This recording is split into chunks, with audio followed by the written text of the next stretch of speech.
వినబడుతుంది, చెప్పండి.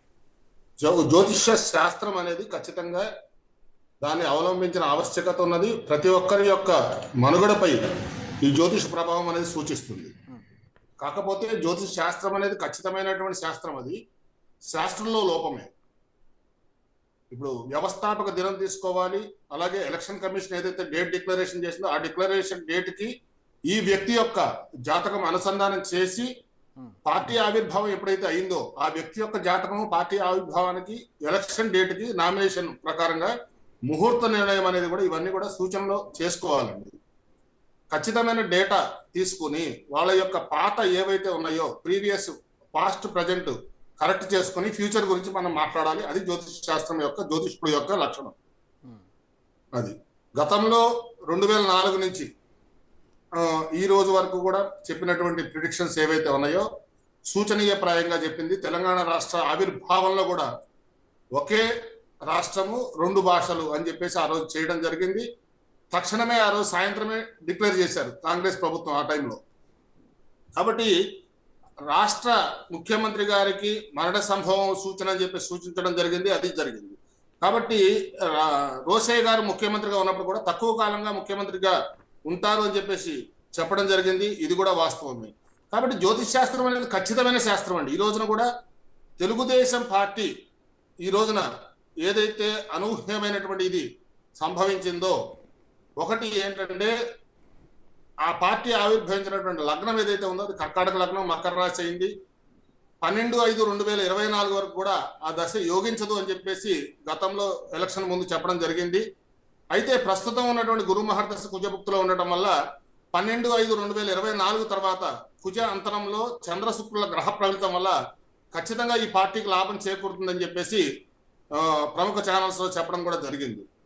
ఇక్కడ ఈ యొక్క శాస్త్రంలోకి వచ్చేసరికి ఏమవుతుందంటే శాస్త్రం యొక్క పరిశీలన, అందుకనే ఇతరులతో కలిసి ప్రజాపాలన కొనసాగిస్తుందని చెప్పేసి చెప్పడం జరిగింది. కాబట్టి చంద్రబాబు నాయుడు గారు అరెస్టు తర్వాత ఈ పరిణామాలన్నీ కూడా చూడండి. మీరు ఖచ్చితంగా జ్యోతిష్ శాస్త్రం ఎలా పనిచేస్తుందనే విషయాన్ని కూడా మీకు చెప్తూ ఉన్నాను.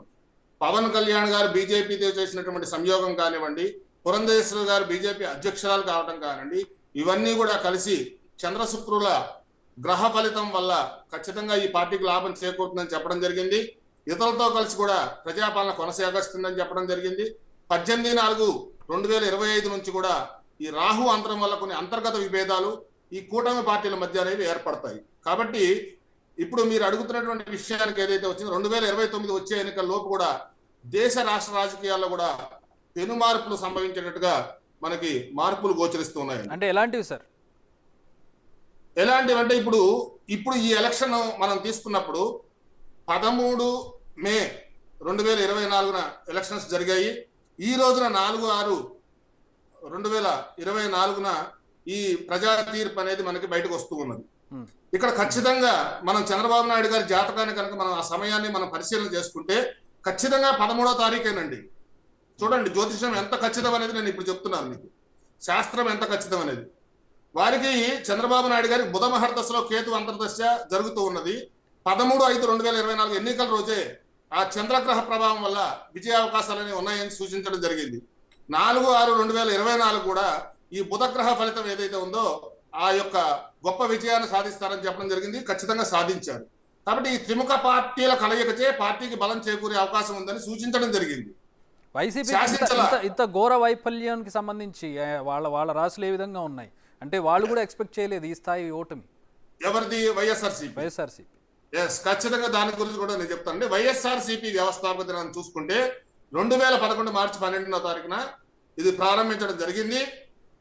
ఇప్పుడు ప్రస్తుతం ఉన్నటువంటి మనం పరిస్థితిని కనుక అవగాహన చేసుకుంటే ఈ రాహు మహర్దశలో చంద్రకుజ దశలో పార్టీ నేత జైల్లో ఉండటం చూడండి. మీరు గతంలో విషయం చెప్తున్నా. తర్వాత ప్రతిపక్షం ఇందాక చెప్పాను మీకు, పాస్ట్ ప్రజెంట్ కనుక మనకు టాలీ అయితే ఫ్యూచర్ గురించి మనం మాట్లాడదాం. ఆ తర్వాత ప్రతిపక్షంలో ఉండడం జరిగింది. 2019 చంద్రభుక్తిలో చంద్రుడు లగ్నాధిపతి స్వనక్షత్రంలో ఉండడం వల్ల కేతువు యొక్క ఉపనక్షత్రాధిపతి వల్ల అనూహ్య రీతిలో ఆయన ముఖ్యమంత్రి పదవికి చేరువవడం జరిగింది అప్పట్లో.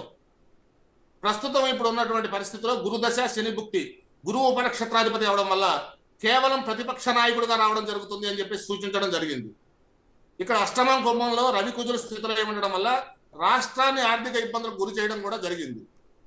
కాబట్టి శని ఇంట్లో రవి కుజులు కలిసి ఉండడం చేత ప్రజా వ్యతిరేక కక్షపూరిత అన్యాయ నిర్ణయాలు తీసుకోవడం జరిగిందండి.